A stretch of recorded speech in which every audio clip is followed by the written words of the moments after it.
나 중심에서 하나님 중심으로, 나 중심에서 하나님 중심으로라는 제목으로 지난 주일에 이어서 오늘 본문 말씀을 가지고 두 번째 시간을 갖도록 하겠습니다. 참되고 신실한 성도의 기준이 무엇일까라는 생각을 한번 해보게 됩니다. 아마 참되고 신실한 성도는 자기 중심으로 모든 것을 생각하는 것이 아니라 하나님 중심으로 생각하는 성도, 그러한 성도가 참되고 신실한 성도가 아닐까라는 그러한 생각을 한번 해보게 됩니다. 5절 말씀해 보시면 누가 그것의 도량법을 정하였는지, 누가 그 줄을 그것의 위에 띄었는지 내가 아느냐라고 말씀하고 계십니다. 5절 말씀에서 가장 중요한 단어를 하나 꼽으라면 누가라는 단어일 것입니다. 그리고 이 단어는 5절에서만 두 번이나 사용되고 있는 것을 보게 됩니다. 지금 하나님께서는 욥에게 땅의 기초를 놓을 때에, 즉 하나님께서 천지 만물을 창조하실 때에 누가 치수를 정해서 설계를 했는지, 누가 청량줄을 띄었는지 아느냐라고 묻고 계십니다. 하지만 하나님의 이 질문은 단순히 이 세상을 누가 설계했는지라는 것을 묻는 질문이 아니라는 것입니다. 즉 이런 질문을 하는 하나님의 의도는 이 세상을 창조하고 움직이고 그리고 모든 것을 섭리해 가시는 그 하나님이 어떤 분이신 것을 너희들이 생각해 본 적이 있느냐라는 그런 질문을 가지고 있다는 것입니다. 즉 너희들의 모든 삶 가운데 하나님에 대해서 얼마나 생각하고 있느냐, 거기에 대한 질문을 하나님께서 던지고 있다는 것입니다. 과연 우리는 하나님께서 하시는 모든 일들, 우리의 삶 가운데 날마다 일어나는 그런 아무 생각 없이 지나가는 그런 일들 가운데서 하나님이 나의 삶을 인도하고 계신다, 하나님께서 내 삶을 주관하고 계신다라는 그런 생각을 얼마나 자주 하고 계십니까? 이 세상을 움직이시고 내 삶을 직접 인도하시는 분이 하나님이신데도 불구하고 혹 우리의 매일의 삶 가운데 하나님에 대한 생각을 전혀 하지 않고 지나는 그러한 날들이 혹 우리의 삶 가운데 너무나 많은지는 않는지 한번 생각해 보기 바랍니다. 주일날 하루 하나님 앞에 나와서 예배 드리는 곳으로 하나님이 창조주시고 하나님께서 이 세상을 주관하고 계시는구나라는 것을 말씀을 통해서만 듣는 것으로 혹 만족하고 있는 그러한 삶을 살아가고 있는 것은 아닌지, 주일 외에 6일의 삶 가운데서는 하나님이 전혀 내 삶 가운데 생각되지 않는 그러한 삶을 살아가고 있는 것은 아닌지 한번 생각해 볼 필요가 있다는 것입니다. 이러한 질문을 욥에게 지금 이 시간 우리들에게 하나님께서는 던지고 계신다는 것입니다. 사람은 어릴수록 자신밖에 생각할 줄 모릅니다. 어떤 근사한 일을 이루게 되면 내 자신이 얼마나 잘났는가, 내가 얼마나 능력이 뛰어나서 이렇게 큰 일을 이루었는가라고 생각하면서 우쭐하게 된다는 것이죠. 혹시 또 어떤 문제에 부딪히게 되면 왜 나에게만 이런 일이 일어나는 걸까? 왜 나만 이런 것일까라는 그런 생각을 하게 된다는 것입니다. 즉 어릴 때는 자기 중심적으로 모든 일들을 판단하는 그런 경향이 있습니다. 그렇지만 나이가 들고 어느 정도의 지식이 쌓이고 그리고 세상적인 이런 연륜이 쌓이게 되면은 나 중심의 생각에서 환경을 바라보게 되고 다른 사람도 생각할 줄 아는 그러한 사람으로 변하게 된다는 것이죠. 내가 이런 행동을 함으로 인해서 다른 사람이 어떤 피해를 입을 수 있을까라는 그러한 생각도 깊이 할 줄 아는 그러한 사람이 되는 것을 볼 수가 있습니다. 즉 나 중심의 생각에서 남도 생각할 줄 아는 이러한 생각의 중심이 이동하는 그러한 것을 경험하게 됩니다. 그리고 한 사람의 이런 생각이 정말로 성숙하게 되면 최종적으로는 하나님의 중심의 그런 생각, 하나님 중심의 삶을 살아가게 된다는 것입니다. 오늘 본문 5절 말씀에서 누가라는 말씀을 하나님께서 이처럼 반복하시는 이유는 무엇인가 욥에게 또한 우리들에게 어떤 교훈을 주시려고 하는 그런 목적이 있다는 것입니다. 그것은 우리의 생각의 중심이 나에게서 하나님으로 바뀌어야 한다라는 것을 우리들에게 말씀하시고 계시는 겁니다. 너희들이 지금까지 너 위주로, 욥도 마찬가지입니다. 왜 나에게 이런 고통이 생겼을까? 하나님, 내가 하나님 앞에 무슨 죄를 지었기에 이렇게 큰 고통을 받습니까? 내가 무엇이 잘못됐습니까? 이렇게 나 중심의 생각으로만 생각할 것이 아니라 하나님 중심으로, 왜 하나님께서 나에게 이런 일이 일어나게 하셨을까? 이 일을 통해서 하나님께서는 무슨 일을 이루시려고 하시는 그런 계획을 가지고 계시는가? 이러한 생각을 한번 해보라는 것이죠. 나 중심의 생각을 가진 사람과 하나님께서 이 일을 통해서 어떤 일을 이루려고 하실 것인가라는 하나님의 중심의 생각을 가지고 살아가는 사람은 그 삶의 방식이 완전히 다르다는 것입니다. 나 중심의 생각을 가지고 살아가는 사람은 어떤 문제가 생기게 되면 그 문제에 대해서 원망하고 불평하고 자기의 삶에 대해서 낙담하는 그런 이 삶의 모습을 살아가게 됩니다. 그렇지만 어떤 문제에 부딪힐지라도 하나님 중심, 이를 통해서 하나님께서 어떤 역사를 이루시게 될 거야. 비록 눈에 보이는 것은 어려운 일이지만, 힘들고 고통스러운 일이지만 이런 모든 일들을 통해서 합력해서 하나님의 뜻을 이루어 가실 거야 라고 생각한다면, 하나님의 중심의 생각을 가지고 살아간다면 낙심하지 않는 그런 삶을 살아갈 수가 있다는 것입니다.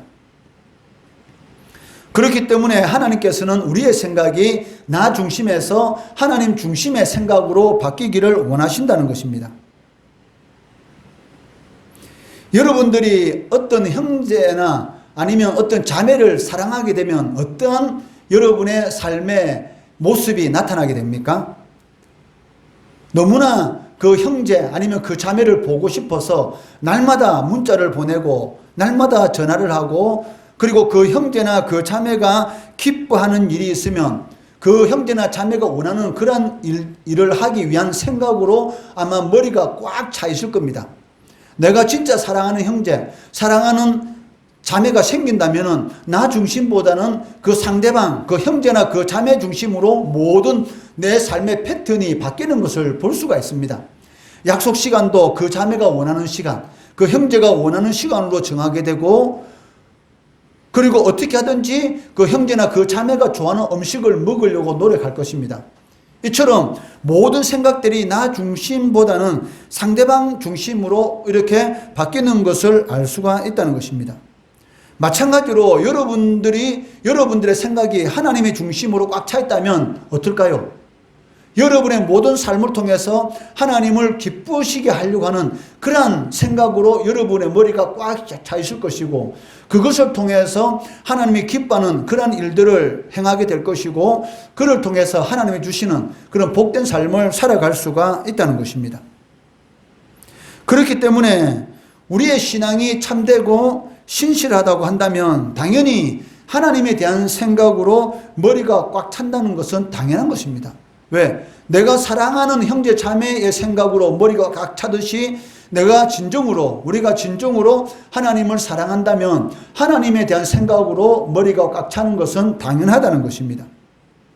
그리고 이러한 사람들은 삐뚤어진 생각을 하지 않습니다. 왜? 하나님께서 다 알고 계시다라는 그런 생각을 가지고 있기 때문에 하나님에 대한 생각으로 머리가 꽉 차 있다면 하나님이 기뻐하는 그런 일들을 행하게 된다는 것입니다. 그리고 어떤 문제를 겪는다 할지라도 그 삶에 대해서 원망하고 불평하지 않는다는 것입니다. 왜 그럴까요? 모든 것이 하나님께로부터 왔다라는 것을 믿기 때문입니다. 그러므로 이러한 사람은 어떻게 하든지 하나님을 기쁘시게 하려고 하는 그러한 생각으로 머릿속에 꽉 차게 되는 것입니다. 그리고 그의 삶에는 하나님의 영광이 나타나는 그런 삶을 살기 위해서 힘쓰고 노력하게 될 것입니다. 요셉이 그렇지 않습니까? 이방인인 보디발의 집에 노예로 팔렸지만 하나님의 기뻐하는 그러한 삶을 살아가기 위해서 열심히 하루하루 하나님을 생각하면서 살아가다 보니까 보디발의 눈에 무엇이 보여요? 하나님께서 요셉과 함께 하시는 그런 모습이 보디발의 눈에 보이는 겁니다. 그래서 보디발이 요셉을 가정총무로, 즉 노예의 두목으로 세우는 것을 우리는 성경 말씀을 통해서 보게 되었던 것입니다.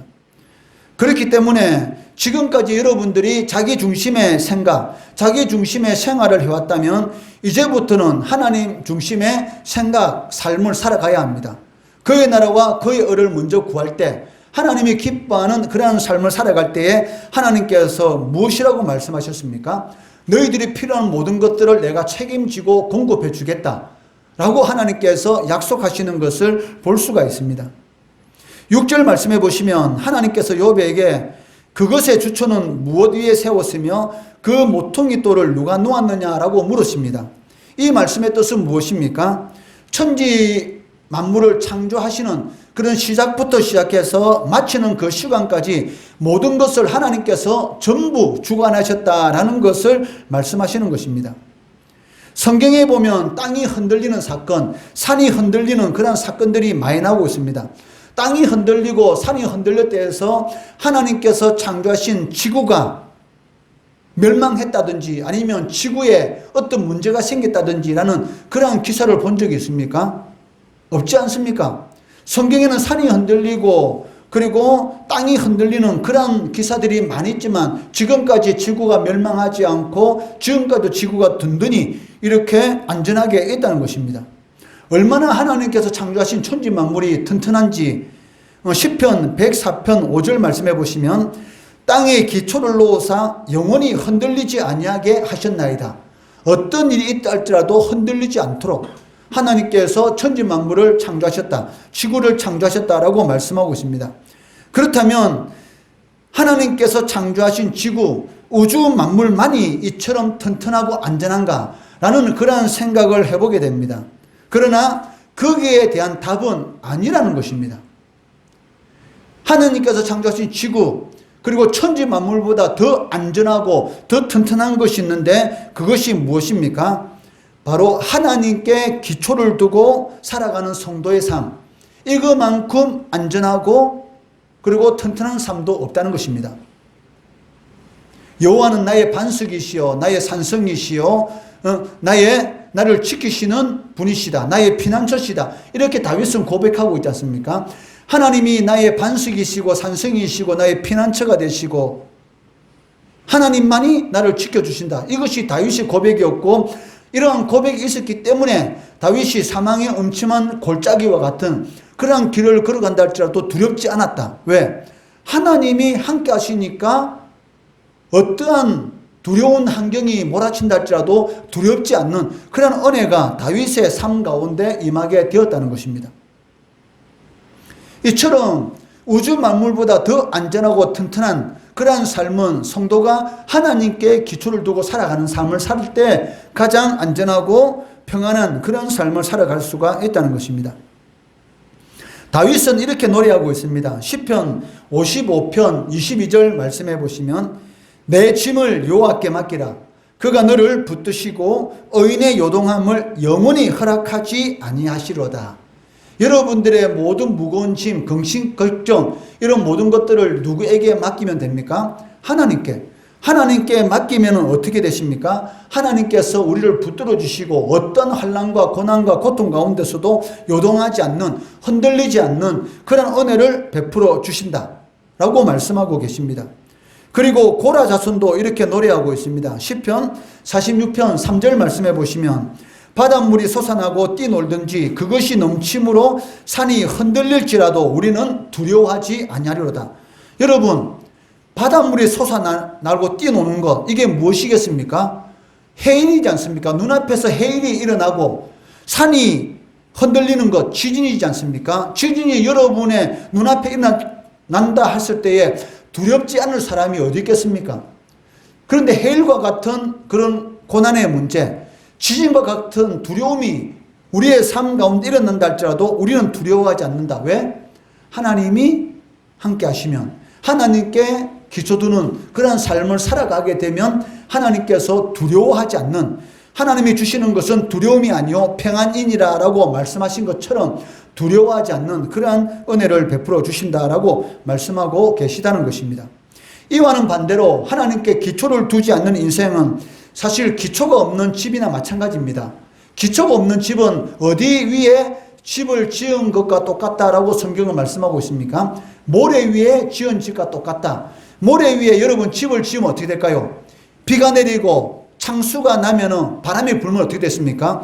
그 모래는 물에 휩쓸려 내려갈 것이고 모래 위에 지은 집은 당연히 무너질 수밖에 없다는 것입니다. 마치 바람에 나는 겨와 같이 한겨울의 입김과 같이 순식간에 사라질 뿐이라는 것입니다. 하지만 여러분의 인생을 하나님의 말씀, 하나님 위에 기초를 두고 한번 살아가 보시기 바랍니다. 그러면 아무리 세상이 요동하고 풍파가 심하다고 할지라도 결코 무너지는 법이 없다는 것입니다. 왜? 반석, 바위와 같은 곳에 집을 지었기 때문에 비가 내리고 창수가 나고 바람이 불더라도 흔들리지 않는 그러한 역사가 여러분의 삶 가운데 반드시 일어나게 된다는 것입니다. 천지 만물을 창조하신 하나님께서 우리를 붙들어 주시는데 감히 누가 우리를 흔들 수가 있겠습니까? 많은 사람들이 있는 놀이동산이나 시장터에 어린 애를 데리고 가는 부모님들이 아이들에게 하는 행동이 무엇입니까? 부모님이 애 손을 꽉 잡습니까? 아니면 아이가 부모님 손을 꽉 잡습니까?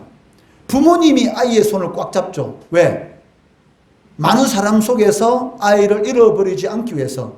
그런데 만약 반대로 아이가 부모 손을 잡고 있다. 그러면 어떻게 될까요?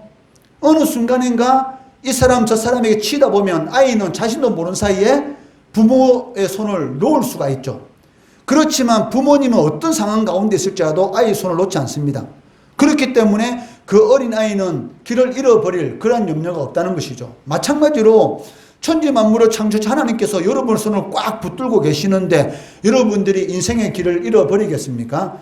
절대로 그러한 일은 일어날 수가 없다는 것입니다. 그렇기 때문에 우리의 모든 삶의 기초를 누구에게 두어야 됩니까? 하나님께 두어야 되는 것이고 우리의 모든 생각들을 나 중심에서 누구 중심? 하나님의 중심의 생각으로 바꾸어야 합니다.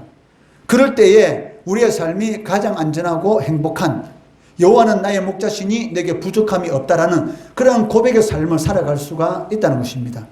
이러한 채워주시는 그런 은혜를 누리시는 우리 성도들, 우리 주일학교 학생들 되기를 주의 이름으로 축원합니다.